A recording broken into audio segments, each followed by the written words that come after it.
मैं खास तौर से मुझे जितने आग्रह से बुलाया गया मैं मना नहीं कर सका। और मैंने भी देखा कि मैंने भी सोचा कि आज जो मित्र आने वाले हैं वो साहित्य से जुड़े हुए हैं, जो मित्र आने वाले हैं वो समाज के बारे में संवेदनशील हैं। और आज जिस हालात में हम जी रहे हैं, इस हालात में साहित्य कर्मियों का जो जिम्मेदारी है वो पहले से बहुत बढ़ गई है। मेरे पहले बहुत अच्छे से बताया गया कि साहित्य जो है वो सांस्कृतिक बदलाव की एक पृष्ठभूमि रखता है। मैं तो खैर उस प्रकार का साहित्यिक हूँ नहीं, मैं केवल लिखान करता हूँ धर्मनिरपेक्षता के बचाव के लिए, तो मैं उस प्रकार से साहित्यकार नहीं हूँ। पर इतना मैं आपको बता दूँ कि मेरी जो समाज के बारे में समझ विकसित हुई उसमें साहित्य का बहुत बड़ा रोल है। यानी स्कूल में, कॉलेज में जब मैं था तो मेरा मुख्य काम था साहित्य को पढ़ना, और उसमें खास तौर से एक दो साहित्यकारों ने जो मेरे बहुत मदद की वो थे मुंशी प्रेमचंद। और मुंशी प्रेमचंद का नाम मैं खास तौर से इसलिए ले रहा हूँ क्योंकि कई बार भाषा का भी सवाल आता है, मुसलमान, उर्दू वगैरह वगैरह। उस पर भी एक मजेदार किस्सा आपको बताऊंगा। ये मुंशी प्रेमचंद कौन थे? इनका नाम था नवाब राय। ये उर्दू में लिखते थे और बाद में उन्होंने जो हिंदी साहित्य को योगदान दिया, मेरे ख्याल से उसके लिए 10 नोबेल प्राइज भी कम रहेंगे, ऐसा मेरी राय है। खैर, तो मैंने उनसे सीखा कि भारतीय समाज है क्या, और उनसे जो सीखा उसी रास्ते पर चलने की कोशिश कर रहा था। पर पिछले 30 साल से लगातार एक ऐसे संकट को मैं देख रहा हूं जो हमारे भारतीय समाज की भारतीयता को खत्म करने पर जुड़ा हुआ है, और उसमें सभी प्रकार की चीजें हैं। तो मेरी अपील ये रहेगी कि हम साहित्यकार, आप साहित्यकार लोग, इस जो हमारी भारतीयता पर एक बहुत बड़ा संकट आया है, उस संकट का मुकाबला करने के लिए ये परिषद के समर्थक, परिषद के सदस्य किस प्रकार से मदद कर सकेंगे ताकि साहित्य का निर्माण, जो समाज का दर्पण है, वो पहले से अच्छे तरीके से हो सके। तो सारांश में जो आपका सेमिनार को डिस्टर्ब करते हुए मेरा टॉपिक जो है वो ये है कि आज मुख्य रूप से नंबर 1, भारतीय संविधान खतरे में है। जब भारतीय संविधान खतरे में है तो मुख्य रूप से एक बात तो सरल है कि अगर भारतीय संविधान खतरे में है तो भारत की विविधता भी खतरे में है। और ऊपर से जो पुराना एक फॉर्मूला था जिसके आधार पे पाकिस्तान बना, आपको याद होगा पाकिस्तान जब बना तो सांप्रदायिक लोग, मुस्लिम सांप्रदायिक लोग एक नारा देते थे, उर्दू मुस्लिम पाकिस्तान। पता नहीं आप में से कितनों को याद होगा उर्दू मुस्लिम पाकिस्तान। और जवाब में आता था हिंदी हिंदू हिंदुस्तान। अभी मुझे ये क्यों याद आ गया? क्योंकि थोड़े दिन पहले कोशिश हो रही है कि केवल हिंदी को एक लिंक्ड लैंग्वेज रखा जाए और बाकी भाषाओं को एक दूसरा दर्जा दिया जाए। तो मुझे लगता है कि ये जो राजनीति विकसित हो रही है ये भारतीय परंपरा के अनुकूल नहीं है। अब भारतीय परंपरा से मेरा क्या तात्पर्य है? पहले तो भारतीय परंपरा जब मैं कहता हूं तो ये वो परंपरा है जहां सदियों से अलग अलग प्रकार के लोग आए, आर्य, शक, हूण, फिर अरब व्यापारी, मुस्लिम राजा, दूसरे प्रकार के राजा आए और भारतीय समाज बनता गया। आज हमें बताने की कोशिश की जा रही है कि भाई ये जो लोग आए भारत में वो विदेशी लोग थे। तो पहले सवाल अपना मन से पूछिए, क्या ये देश विदेश की कल्पना राजाशाही पे लागू होती है क्या? आपको क्या लगता है? राजाशाही में देश विदेश होता है? वीसा पासपोर्ट लगता है?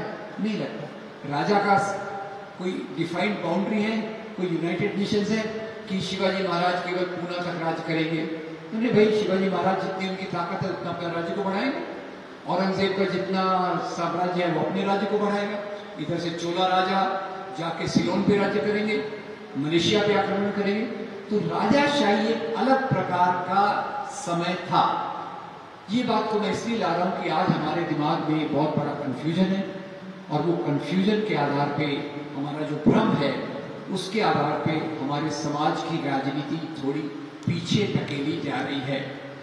आजकल मेरे आपको याद होगा अभी पिछले दिनों में, कुछ दिनों में आजकल पाकिस्तान में आर्थिक संकट गहराता जा रहा है। आपने ख्याल किया?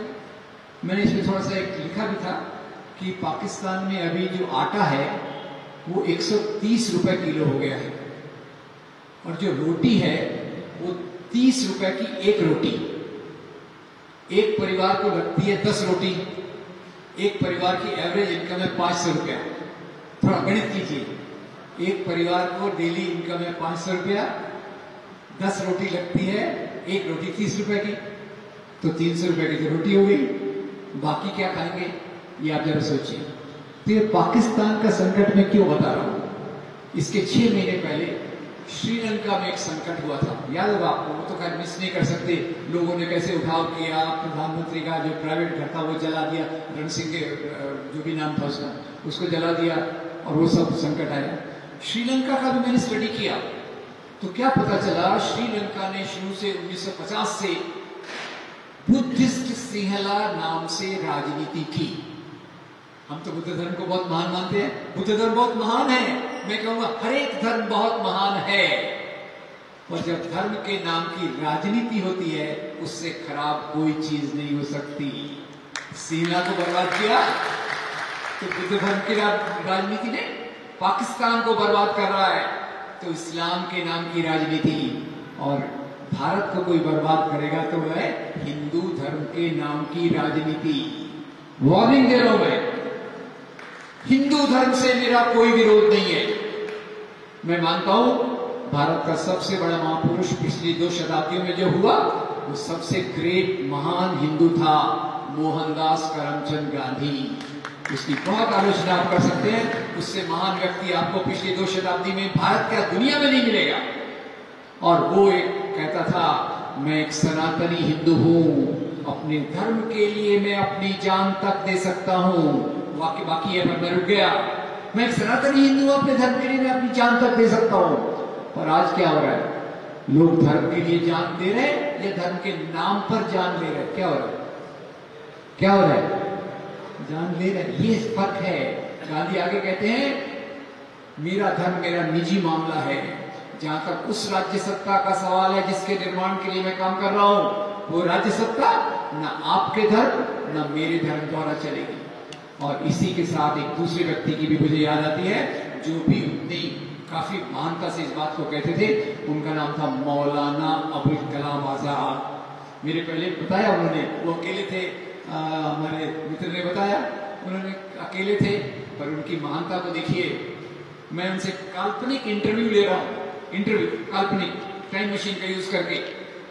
मैं मौलाना साहब को पूछता हूँ, मौलाना अबुल कलाम आजाद को पूछता हूँ, मौलाना साहब आप तो एक मुसलमान हैं, कुरान का तर्जुमा किया है, आप मुस्लिम लीग क्यों नहीं ज्वाइन करते? आप पाकिस्तान की मांग का समर्थन क्यों नहीं करते? तो मौलाना साहब मुझे जवाब देंगे, बरखुरदार, मेरा इस्लाम तो इंसान से इंसान को जोड़ने की बात करता है, और पाकिस्तान की मांग ये लोगों को बांटने की बात करती है, इसलिए मैं उस रास्ते पर कभी नहीं आ सकता। खैर, ये बात होगी। अगर आप थोड़ा मेरे साथ जुड़े तो मैं आपको कुछ सवाल पूछना चाहता हूं, क्योंकि मेरे दिमाग में भी बहुत सारे कंफ्यूजन है। वो मुसलमान राजाओं का युग, उसके बारे में थोड़ा मैं क्लैरिफिकेशन कर रहा हूं। कई लोग कहते हैं कि वो हमारी गुलामी का पीरियड था। तो अभी मैं आपसे पूछ लूं, भारत को आजादी कब मिली थी? आप जवाब दे सकते हैं? 15 अगस्त 1947। चलो, थैंक यू वेरी मच, मेरा कंफ्यूजन क्लियर हो गया। एक तो बहुत बड़ी एक्टर है, वो बोले हमको आजादी मिली 2014 में, तब से मैं कंफ्यूजन में था, मैं सोच रहा था ये हुआ क्या। अब मैं ये सवाल पूछ रहा हूं कि भाई ये जो औरंगजेब था, खराब बोलो अच्छा बोलो, उस पर मैंने नहीं जाता, औरंगजेब था, उसने भारत का जो जीडीपी था दुनिया में 23% तक ले गया, और अंग्रेज जब यहां से छोड़कर गए तो भारत का दुनिया में कंट्रीब्यूशन 4% रह गया था। क्यों? अकबर से लेके, बाबर से लेके औरंगजेब तक, क्या ये लोग यहाँ की संपत्ति यहां से लूटकर बाहर ले गए या यही रही? यही नहीं, यहाँ रहे